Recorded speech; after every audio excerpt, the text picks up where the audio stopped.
Hello friends, this is SP Singh and crack call exams में आपका स्वागत है। प्यारे दोस्तों, सीटेट जुलाई 2024 को टारगेट करते हुए हमने प्रॉपर एनसीईआरटी की एसएसटी क्लासेज शुरू कर दी हैं, जिसमें क्लास 6 में क्लास 6 का जो हिस्ट्री है उसका फर्स्ट चैप्टर कवर हो चुका है। उसको हमने आज पढ़ा दिया है इससे पहली वाली क्लास में। और इस क्लास में हम क्लास 6 की जो ज्योग्राफी है यानी भूगोल है, इसका फर्स्ट चैप्टर हम लोग डिस्कस करने वाले हैं। जो भी विद्यार्थी क्लास में लास्ट तक बना रहता है, डेफिनेटली उसको ये पूर्ण विश्वास हो जाएगा कि आने वाला जो जुलाई का सीटेट है उसको क्रैक करने का सिर्फ और सिर्फ यही एक माध्यम है जिससे हम अपना सीटेट क्रैक कर सकते हैं। पूरा का पूरा पेपर प्रॉपर तरीके से एनसीईआरटी से ही छपता है, जैसा कि उन्होंने अपनी उसमें बुलेटिन में बताया हुआ भी है कि आप एनसीईआरटी ही पढ़िए, वहीं से हम भी पूछते हैं। तो इसमें जो इंपॉर्टेंट चीज़ें रहेंगी, हालांकि सब कुछ हम लोग पढ़ेंगे तो पूरा, लेकिन जो इंपॉर्टेंट चीज़ें हैं जहां से क्वेश्चंस पुटअप किए जाते हैं उसको मैंने हाईलाइट कर दिया है पहले ही, ठीक है। और मैं कहना चाहूँगा कि सबसे पहले तो आप एक पेपर यानी कि कॉपी और पेन निकाल लीजिए। ये जो हाईलाइट वर्ड्स हैं, ये जो हाईलाइट की लाइन्स हैं, इनको आप नोट करते हुए चलेंगे, ठीक है। बहुत बेहतरीन क्लास होने वाली है और मुझे नहीं पता 30 मिनट लेंगे 40 मिनट लेंगे, लेकिन जितना समय इसमें लगेगा बहुत कीमती रहेगा आपके लिए। क्लास बहुत इंपॉर्टेंट है। चलिए आइए शुरू करते हैं। इसीलिए हमने क्लासेज को 0 लेवल से शुरू कर दिया है और लास्ट में आप ये जरूर बताएंगे कि समय क्या रखा जाए, ठीक है, आपके हिसाब से, क्योंकि हम रोज आपको 3 क्लासेज देने वाले हैं। सर 3 क्यों? क्योंकि जैसे हम 6, 7, 8 तीनों क्लास के हिस्ट्री, ज्योग्राफी, पॉलिटिकल साइंस पढ़ने वाले हैं। तो क्लास 6 में हमने हिस्ट्री शुरू कर दिया है, ज्योग्राफी शुरू कर दिया, पॉलिटिकल साइंस भी शुरू करेंगे। तो एक दिन में 3 क्लासेस हम लोग कवर करने वाले हैं। 3 क्लासेस का समय क्या रहेगा? मेरे अकॉर्डिंग जो हमने चूज किया है वो एक 4 बजे क्लास, एक 6 बजे और एक 8 बजे। अब आप अपने हिसाब से बता दीजिए इट इज गुड और नॉट गुड, या आपके हिसाब से क्या होना चाहिए। आइए शुरू करते हैं। सौरमंडल में पृथ्वी, ठीक है, सौरमंडल में क्या है? पृथ्वी है। अब इसको समझते हैं धीरे धीरे। सूर्यास्त के बाद आकाश को देखना कितना अच्छा लगता है। आसमान में पहले 1 या 2 चमकते बिंदु ही दिखाई देते हैं कि एक तारा कोई दिख रहा है, कोई 2 दिख रहे हैं, लेकिन बाद में इनकी संख्या बढ़ती जाती है और असंख्य हो जाती है। गणना भी नहीं कर सकते, काउंट ही नहीं कर सकते कितने हैं। संपूर्ण आकाश छोटी छोटी चमकदार वस्तुओं से भर जाता है, जिनमें से कुछ चमकीले होते हैं, कुछ थोड़ा बहुत धुंधले भी होते हैं, कुछ ऐसे जो है तारे होते हैं जो बहुत शाइनिंग करते हैं, बहुत बढ़िया चमकते हैं। ऐसा प्रतीत होता है मानो आकाश में हीरे जड़े हों। इसमें से कुछ टिमटिमाते हुए प्रतीत होते हैं, लेकिन अगर आप इनको ध्यान से देखेंगे तो आप पाएंगे कि इनमें से कुछ की टिमटिमाहट दूसरों से अलग है। सबकी एक जैसी नहीं है, कुछ डिफरेंट हैं, कुछ धुंधले हैं, कुछ बहुत ज़्यादा शाइनिंग कर रहे हैं। ये बिना किसी टिमटिमाहट के चंद्रमा के समान भी चमकते हुए नजर आते हैं। इन चमकीली वस्तुओं के साथ आप लगभग प्रतिदिन चंद्रमा को भी देखते हैं। बिल्कुल जाहिर सी बात है, हमें आसमान में चंद्रमा भी दिखाई देता है। यह अलग अलग समय पर अलग आकार और अलग स्थितियों में दिखाई पड़ता है। आप चंद्रमा देखते हैं, आज हमने देखा चंद्रमा की जो स्थिति थी उसका आकार था वो कुछ अलग था। दूसरे दिन देखते हैं चंद्रमा का आकार, स्थिति बदल जाती है और धीरे धीरे चंद्रमा जो बहुत छोटा हुआ करता था, जो हमें आधा नजर आता था, वो अब पूरा नजर आने लगा है। तो रोज चंद्रमा की आकार और उसकी आकृति में, स्थितियों में परिवर्तन दिखाई देता है। पूर्ण चंद्र को लगभग 1 महीने में एक बार ही देख सकते हैं, जिस दिन बहुत बड़ा चंद्रमा हमको पूरा दिखाई देता है। ओके, यह पूर्ण चंद्रमा वाली रात को पूर्णिमा कहते हैं, यानी जिस दिन पूरा चंद्रमा हमको दिखाई देता है वह पूर्णिमा वाली रात होती है, उसको हम पूर्णिमा कहते हैं। 15 दिन के बाद आप इसे नहीं देख सकते। यह नए चंद्रमा की रात्रि या फिर अमावस्या होती है। जिस दिन पूर्णिमा होती है उसके 15वें दिन फिर अमावस्या होती है। ऐसी रात में, अच्छा अब यहाँ से आपको क्वेश्चन पूछ सकता है कि जो है कि महीने में या इस तरीके से, जैसे पूर्णिमा कब होती है? तो पूर्णिमा जो है जब चंद्रमा पूरा दिखाई देता है आकाश में, उस दिन पूर्णिमा होती है। ऐसी रात में अगर आसमान साफ है तो आप आसमान का अवलोकन अच्छी तरह से कर सकते हैं। क्या आपको इस बात पर आश्चर्य नहीं होता कि हम दिन के समय चंद्रमा एवं अन्य सभी छोटी चमकीली वस्तुओं को क्यों नहीं देख पाते? क्या आपको आश्चर्य नहीं होता कि हम जो है दिन में इन सब चीज़ों को क्यों नहीं देख पाते? अब ठीक है, थोड़ा जूम कर लिया। देखिए, नहीं देख पाते ऐसा इसलिए है क्योंकि सूर्य के अत्यधिक तेज प्रकाश के कारण रात के समय चमकने वाली वस्तुओं को हम दिन में नहीं देख पाते हैं। सूर्य, चंद्रमा और सभी वस्तुएं जो रात के समय आसमान में चमकती हैं खगोलीय पिंड कहलाते हैं।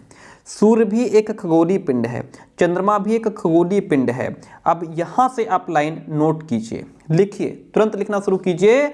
सूर्य, चंद्रमा और वे सभी वस्तुएं जो रात के समय आसमान में चमकती हैं उन्हें हम क्या कहते हैं? उन्हें खगोलीय पिंड कहते हैं।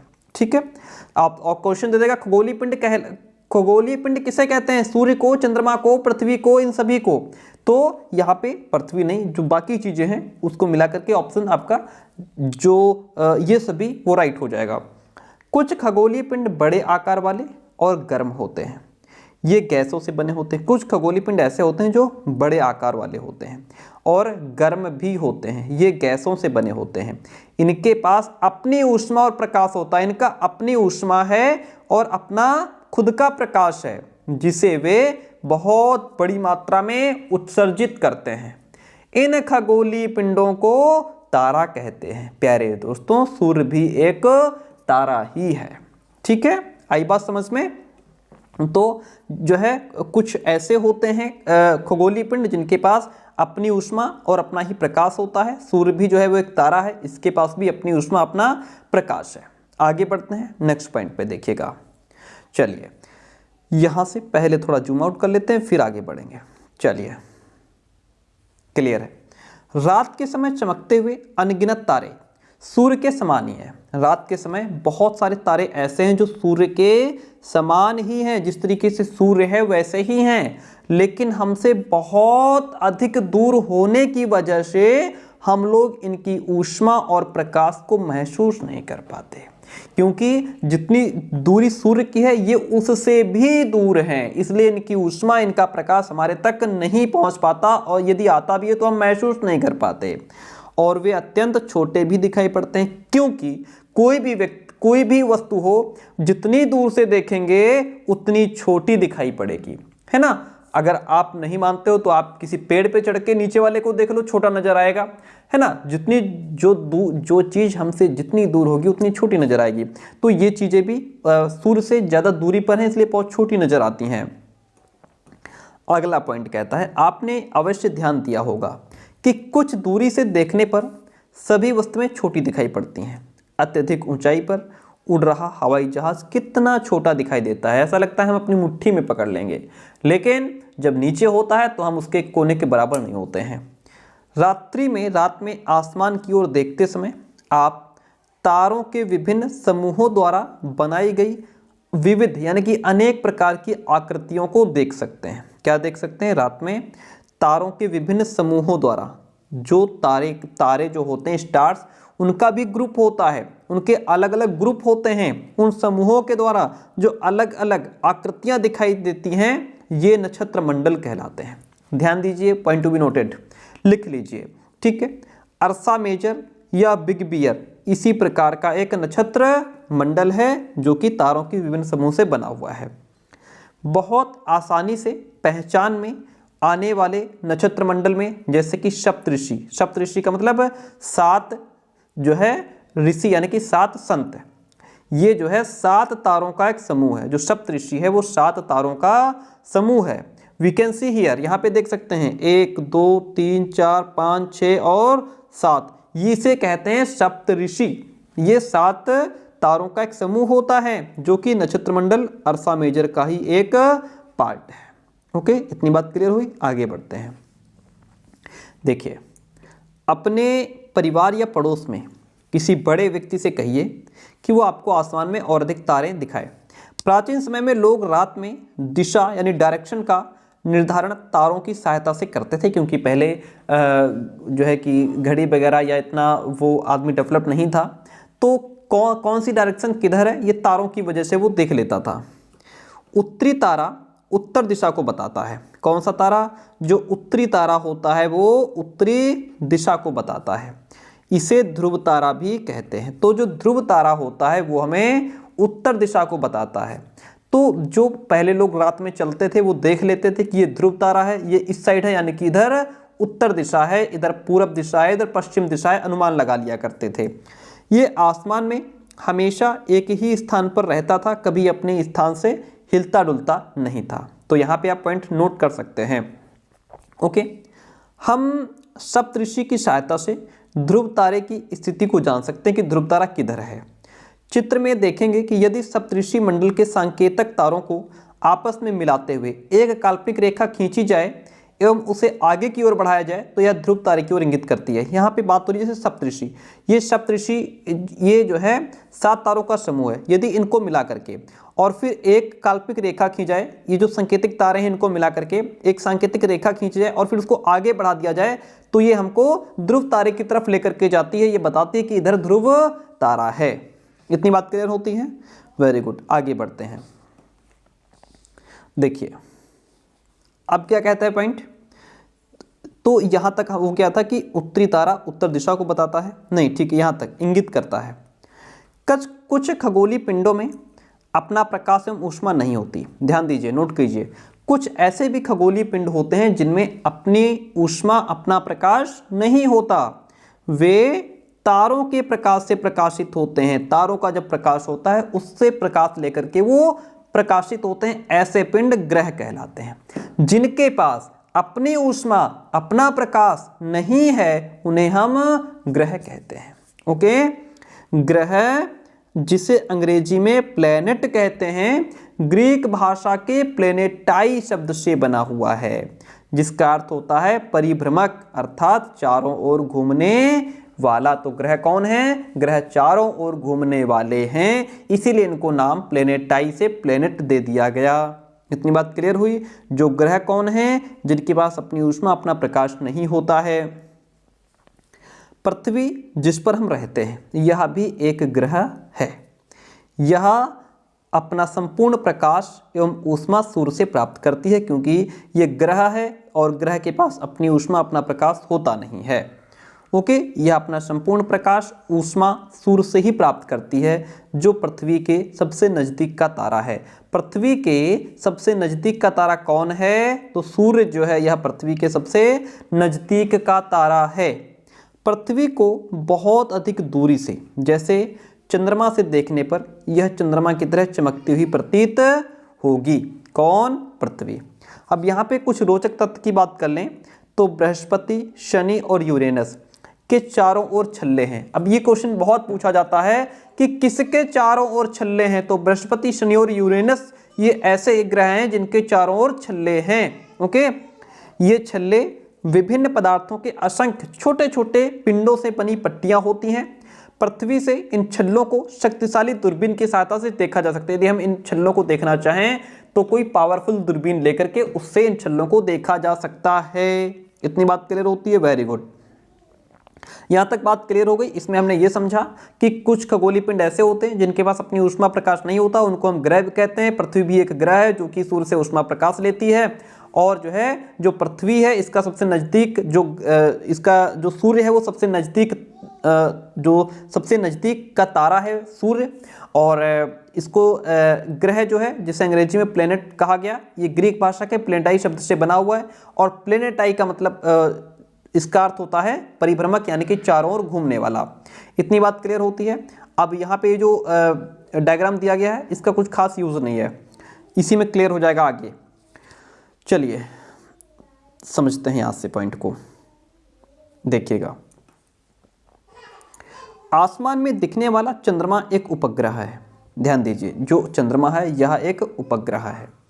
ये हमारी पृथ्वी का सहचर है, या यूं कहें जो है इसके साथ चलने वाला है, और इसके चारों ओर चक्कर लगाता है। कौन? जो चंद्रमा है ये एक उपग्रह है और ये पृथ्वी के चारों ओर चक्कर लगाता है।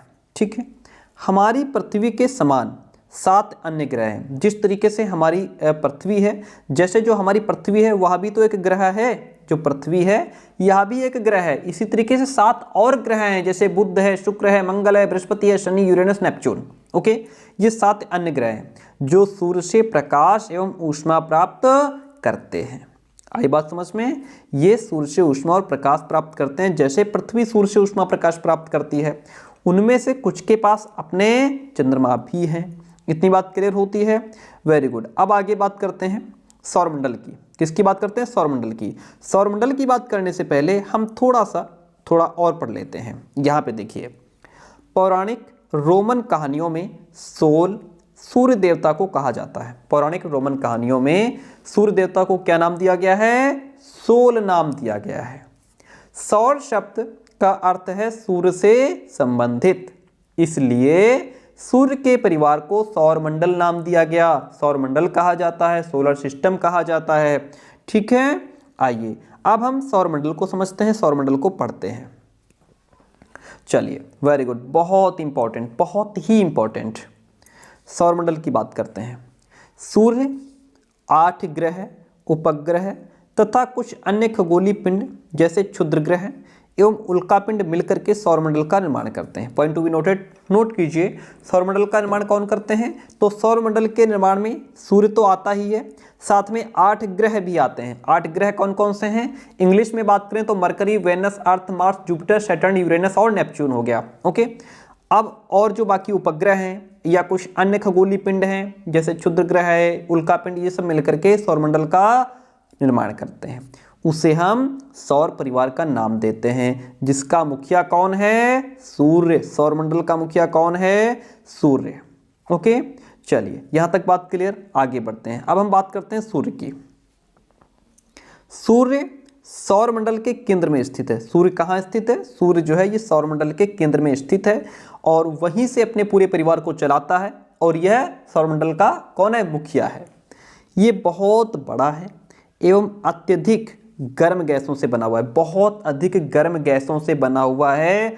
सूर्य गैसों का गोला है। इसका खिंचाव बल इससे सौरमंडल को बांधे रखता है। इसका जो खिंचाव है, इसका जो बल है इसके अंदर, वो पूरे सौरमंडल को बांध करके रखता है। चीजें इसकी तरफ अट्रैक्ट होती रहती हैं। सूर्य सौरमंडल के लिए प्रकाश एवं ऊष्मा का एकमात्र स्रोत है, एकमात्र सोर्सेस है। सौरमंडल के लिए प्रकाश एवं ऊष्मा कौन देता है? सूर्य देता है। लेकिन हम इसकी अत्यधिक तेज ऊष्मा को महसूस नहीं करते हैं। क्यों? क्योंकि सबसे नज़दीक का तारा होने के बावजूद ये हमसे बहुत दूर है। कितनी दूर है? तो सूर्य पृथ्वी से लगभग 15 करोड़ किलोमीटर की दूरी पर है। कितनी दूरी पर? सूर्य पृथ्वी से लगभग 15 करोड़ किलोमीटर की दूरी पर है। इतना आप ध्यान रखिएगा। ओके, चलिए अब इधर इस साइड कुछ इंपॉर्टेंट चीजें हैं, इसको पढ़ लें, फिर हम ग्रह की बात करेंगे। चलिए, यहाँ पे लिखा है कि शब्द की उत्पत्ति कैसे होती है। ऐसे बहुत से शब्द जिनका उपयोग हम एक भाषा में करते हैं, अक्सर वे दूसरी भाषाओं से लिए गए शब्द हो सकते हैं। जैसे बहुत सारे शब्द कोई लैटिन से आया है, कोई अन्य भाषा से आया है, कोई संस्कृत, अगर हिंदी की बात करें कोई संस्कृत से शब्द आया है, कोई फारसी से आया है, कोई कहीं से आया है। जैसे ज्योग्राफी की हम बात कर रहे हैं, भूगोल की, तो ज्योग्राफी भी एक अंग्रेजी शब्द है। यह ग्रीक भाषा से लिया गया है ना। जैसे लैटिन भाषा से लिया जाता है वैसे ग्रीक भाषा से लिया गया है, जिसका अर्थ होता है पृथ्वी का विवरण। क्या होता है? अर्थ होता है पृथ्वी का विवरण। यह 2 ग्रीक शब्दों से मिलकर के बना है, जिनमें जीई शब्द का अर्थ है पृथ्वी एवं ग्राफिया का अर्थ होता है लिखना। ठीक है, जीई यानी कि पृथ्वी और ग्राफिया का मतलब लिखना। ग्राफिया बना है ग्राफ से। अब जैसे जियो है, जियो को अगर हम लॉजी के साथ मिला देंगे, जियोलॉजी बन जाएगा, यानी कि पृथ्वी के अध्ययन को जियोलॉजी कहते हैं। वहीं पर जियो के साथ अगर जो है मेट्री को मिला देंगे तो पृथ्वी का मापन हो जाएगा, यानी कि पृथ्वी का मापन जियोमेट्री कहलाता है। वहीं पर अगर हम जियो के साथ ऑइड मिला देंगे तो पृथ्वी के आकार के अनुरूप अगर कोई चीज़ है तो उसको हम जियोऑइड कहते हैं। ये शब्द है यहाँ पे, इसको आप ध्यान रखिएगा। चलिए अब हम बात कर लेते हैं ग्रह की। प्यारे दोस्तों, किसकी बात करेंगे? अब यहाँ से हम बात करेंगे ग्रह की। चलिए समझिए, बहुत इंपॉर्टेंट चीज़ें आपके सामने हैं। देखिए ग्रह, हमारे सौरमंडल में 8 ग्रह हैं प्यारे दोस्तों। कितने ग्रह हैं? हमारे सौरमंडल में 8 ग्रह हैं। सूर्य से दूरी के अनुसार अगर बात करें तो सबसे पहले आता है बुध, फिर आता है शुक्र, पृथ्वी, मंगल, बृहस्पति, शनि, यूरेनस और नेपच्यून। सूर्य के सबसे नजदीक ग्रह कौन सा है इसमें से? तो जो सबसे पहले आया है बुध। बुध जो है ये सूर्य के सबसे नजदीक ग्रह है। इतनी बात क्लियर हो गई। अब इनके नाम आप कैसे याद रख सकते हैं? अच्छा, इनका सीक्वेंस भी आपको याद रखना है। आपसे पूछ लेगा कि सूर्य से दूरी के हिसाब से चौथा ग्रह कौन सा है, पांचवा कौन सा है, छठा, सातवां, आठवां कौन सा है। सूर्य से उनकी दूरी के अनुसार अंग्रेजी में ग्रहों के नाम याद रखने का कुछ आसान तरीका है। My very efficient mother just served us nuts, यानी कि मेरी बहुत कुशल माता जी ने मेरे लिए सिर्फ नट्स ही परोसे। यानी कि यहाँ पे M for Mercury, V for Venus, E for Earth, M for Mars, J for Jupiter, S for Saturn, U for Uranus, N for Neptune. इस तरीके से आप ये याद रख सकते हैं। इतनी बात होती है क्लियर। हम बढ़ जाते हैं आगे। देखिए, सौर मंडल के सभी 8 ग्रह एक निश्चित पथ पर सूर्य का चक्कर लगाते हैं। ये अपनी रास्ता नहीं बदलते, अपने पथ को नहीं बदलते, पथ से भटकते नहीं हैं। हम लोग रोज ही पथ से भटक जाते हैं, ये कभी अपने पथ से भटकते नहीं। यानी कि 8 ग्रह एक निश्चित पथ पर ही सूर्य का चक्कर लगाते हैं। ये रास्ते दीर्घ वृत्ताकार में फैले हुए हैं। किस तरीके से फैले हुए हैं? दीर्घ वृत्ताकार में फैले हुए हैं। यहाँ से क्वेश्चन पूछा गया था कि इनका जो रास्ता है वो किस तरीके से है, तो इनका रास्ता दीर्घ वृत्ताकार है और इनको कक्षा कहते हैं। ये कक्षा कहलाते हैं। बुध सूर्य के सबसे नजदीक ग्रह है। पॉइंट लिखा हुआ मिल गया। बुध जो है ये सूर्य के सबसे नजदीक है।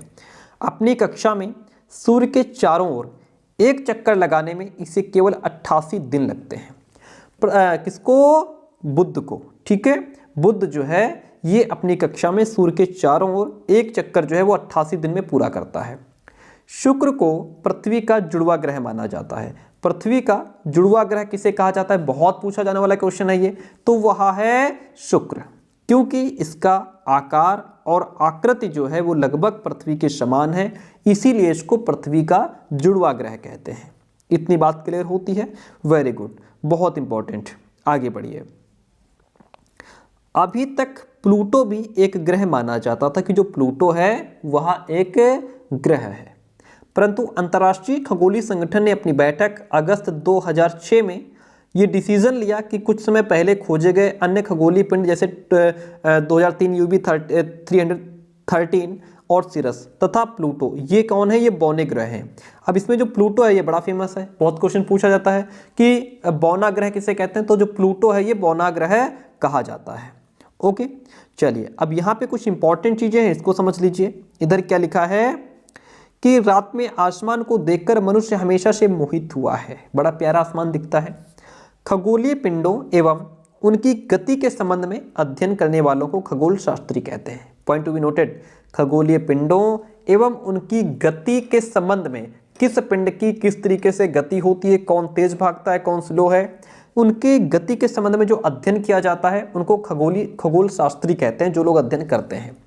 आर्यभट्ट प्राचीन भारत के प्रसिद्ध खगोल शास्त्री थे। उन्होंने कहा था कि सभी ग्रह और चंद्रमा परावर्तित सूर्य प्रकाश के कारण चमकते हैं। आज विश्व के सभी भागों में खगोलविद ब्रह्मांड के रहस्यों को खोजने में आज भी लगे हुए हैं। आइए आगे बढ़ते हैं। यहां से हम बात करेंगे पृथ्वी की। किसकी बात करेंगे? पृथ्वी की बात करेंगे। क्या आप जानते हैं ये बात? प्रकाश की गति लगभग 3 लाख किलोमीटर प्रति सेकंड होती है। सूर्य के यानी कि प्रकाश की जो गति होती है वो 3 लाख किलोमीटर प्रति सेकंड होती है। इतनी गति के बावजूद सूर्य के प्रकाश को पृथ्वी तक पहुंचने में लगभग 8 मिनट का समय लगता है, क्योंकि सूर्य हमसे कितनी दूर है? अभी जस्ट पीछे क्वेश्चन आया था। सूर्य हमसे 15 करोड़ किलोमीटर की दूरी पर स्थित है। ठीक है, अब हम पृथ्वी को समझ लेते हैं। आइए थोड़ा सा जूम आउट करते हैं ताकि चीजें हम क्लियर समझ पाए। ठीक है, पृथ्वी आपके सामने आ गया। ठीक है, देखिए सूर्य से दूरी के हिसाब से पृथ्वी तीसरा ग्रह है। दूरी के हिसाब से सबसे पहला कौन है सर? पहला बुध है, दूसरा शुक्र है, तीसरे नंबर पे आपका पृथ्वी आ गया। पृथ्वी तीसरा ग्रह है। मैंने कहा था इस तरीके से क्वेश्चन पूछेगा, रट लो, याद कर लो कौन किस नंबर पे आता है। आकार में ये पांचवा सबसे बड़ा ग्रह माना जाता है। आकार में पांचवा सबसे बड़ा ग्रह कौन है? सूर्य। ठीक है, सॉरी पृथ्वी। ठीक है, आकार में यह पांचवा सबसे बड़ा ग्रह है पृथ्वी। यह ध्रुवों के पास थोड़ी चपटी है, यही कारण है कि इसके आकार को भू आब कहा जाता है। क्या कहा जाता है? भू आब कहा जाता है। कल हम जो ज्योग्राफी के क्वेश्चंस करा रहे थे उसमें एक क्वेश्चन आया था, दो आब किसे कहते हैं? तो दो नदियों का पानी जहां मिलता है उसे दो आब कहते हैं। चलिए वो अलग बात हो गई, भू आब से याद आया शब्द, भू आब कहा जाता है। भू आब का अर्थ है पृथ्वी के समान आकार। भू माने भू, आब माने उसके समान आकार। ठीक है, जीवन के लिए अनुकूल परिस्थितियां संभवतः केवल पृथ्वी पर ही पाई जाती हैं, जिसमें जीवन पॉसिबल है। हमें ऑक्सीजन मिलती है, हमें खाना पानी सब मिलता है। पृथ्वी ना तो अधिक गर्म है ना ही अधिक ठंडी है, टेम्परेचर लगभग ठीक रहता है। यहाँ पानी और वायु उपस्थित है जो हमारे जीवन के लिए आवश्यक है। वायु में जीवन के लिए आवश्यक गैसें जैसे ऑक्सीजन मौजूद है। इन्हीं कारणों से पृथ्वी सौरमंडल का सबसे अद्भुत ग्रह माना जाता है। सौरमंडल का सबसे अद्भुत ग्रह किसको कहते हैं? पृथ्वी को सौरमंडल का सबसे अद्भुत ग्रह कहते हैं। अंतरिक्ष से देखने पर पृथ्वी नीले रंग की दिखाई देती है। सर, किस रंग की दिखाई देती है? नीले रंग की दिखाई देती है। क्यों? क्योंकि इसकी 2/3 सतह जो है वो पानी से ढकी हुई है, इसलिए इसे नीला ग्रह कहते हैं। यानी कि दो हिस्सों में पानी है, 2/3 सतह जो है वो पानी से ढका हुआ है, इसलिए इसे नीला ग्रह कहते हैं। इतनी बात क्लियर हुई? ठीक है, अब आगे बढ़ते हैं। इस साइड में कुछ रोचक तथ्य हैं, रोचक तथ्य की बात करिए। नील आर्मस्ट्रॉन्ग पहले व्यक्ति थे जिन्होंने 20 जुलाई 1969 को सबसे पहले चंद्रमा की सतह पर कदम रखा था। पॉइंट टू बी नोटेड, लिख लीजिए। कौन? नील आर्मस्ट्रॉन्ग थे जिन्होंने सबसे पहले चंद्रमा पर कदम रखा था। कब? 20 जुलाई 1969 को। इतनी बात क्लियर हो गई। पृथ्वी क्लियर हो गई। पृथ्वी के बारे में आपने जान लिया, पृथ्वी क्या है। ठीक है, यानी कि ये सूर्य से दूरी के हिसाब से तीसरा ग्रह कौन है? पृथ्वी है। और आकार में सब जो है ये पांचवा सबसे बड़ा ग्रह है। ओके, ठीक है, तो इतनी बात क्लियर हो गई। और पृथ्वी जो है ये सौरमंडल का सबसे अद्भुत ग्रह होता है। इसके 2/3 पर पानी है, इसलिए इसको नीला ग्रह भी कहा जाता है। किसको? पृथ्वी को। इतनी बात क्लियर हुई? ठीक है, अब हम चंद्रमा की बात कर लेते हैं। किसकी बात करेंगे? अब हम चंद्रमा की बात करेंगे। चलिए चंदा मामा की बात कर लेते हैं। ओके, बहुत इंपॉर्टेंट, बहुत ही इंपॉर्टेंट। आप कमेंट करके जरूर बताएंगे क्लास कैसे रही। हमारा यहां से अंतरिक्ष से लिया गया चंद्रमा का फोटो है। ये अंतरिक्ष से लिया गया चंद्रमा का ये फोटो है। हमारी पृथ्वी के पास केवल एक उपग्रह है, वो है चंद्रमा। पृथ्वी के पास कौन सा उपग्रह है? पृथ्वी के पास चंद्रमा जो है वह एक उपग्रह है। इसका व्यास पृथ्वी के व्यास का केवल 1/4 यानी कि 1/4 है। ध्यान दीजिए, नोट कर लीजिए। पृथ्वी के पास एक उपग्रह है, उसका नाम है चंद्रमा, और इसका जो व्यास है वो पृथ्वी के व्यास का 1/4 है। ये इतना बड़ा इसलिए प्रतीत होता है क्योंकि यह हमारे ग्रह से यानी पृथ्वी से अन्य खगोलीय पिंडों की अपेक्षा नजदीक है, बाकी दूर हैं। ओके, यह हमसे लगभग 3,84,400 किलोमीटर दूर है। कौन? चंद्रमा जो है वह हमसे यानी पृथ्वी से 3,84,400 किलोमीटर दूर है। अब आप पृथ्वी से सूर्य एवं चंद्रमा की दूरियों की तुलना कर सकते हैं। तो भैया चंद्रमा जो है वो इतना है और जो सूर्य है उसकी दूरी कितनी है? उसकी दूरी 15 करोड़ किलोमीटर हमसे दूर है। तो कहाँ 15 करोड़, कहाँ 3,84,400। There is a lot of difference, ठीक है, बिटवीन दिस जो है डिस्टेंस।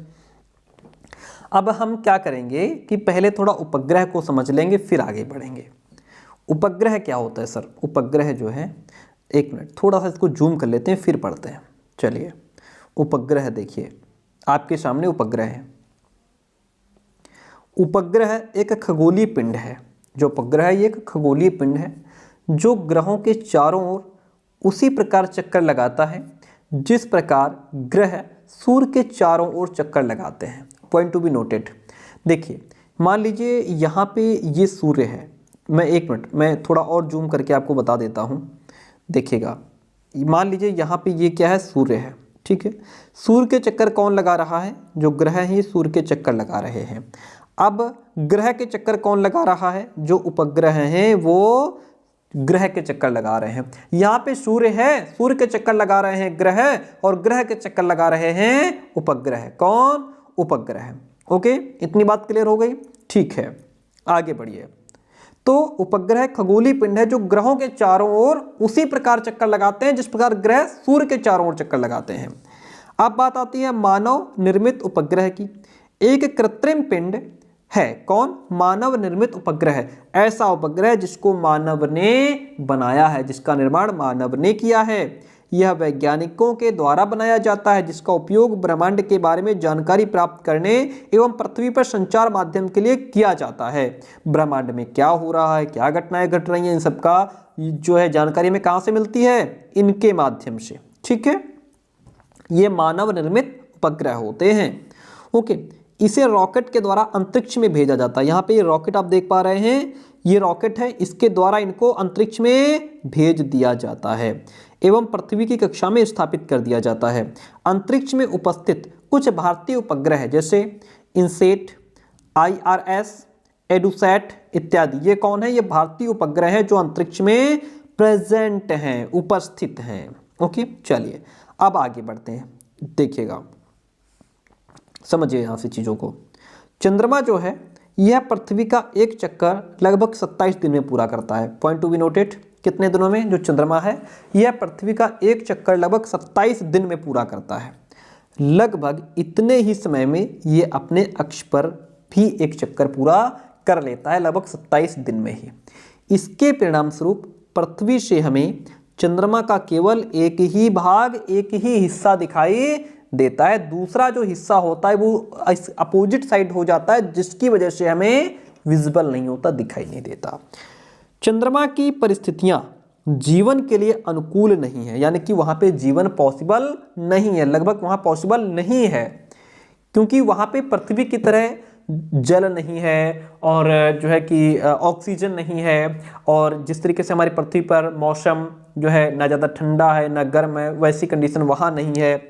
इसकी सतह पर पर्वत है, मैदान है और गहरे गहरे गड्ढे भी हैं जो चंद्रमा की सतह पर छाया बनाते हैं।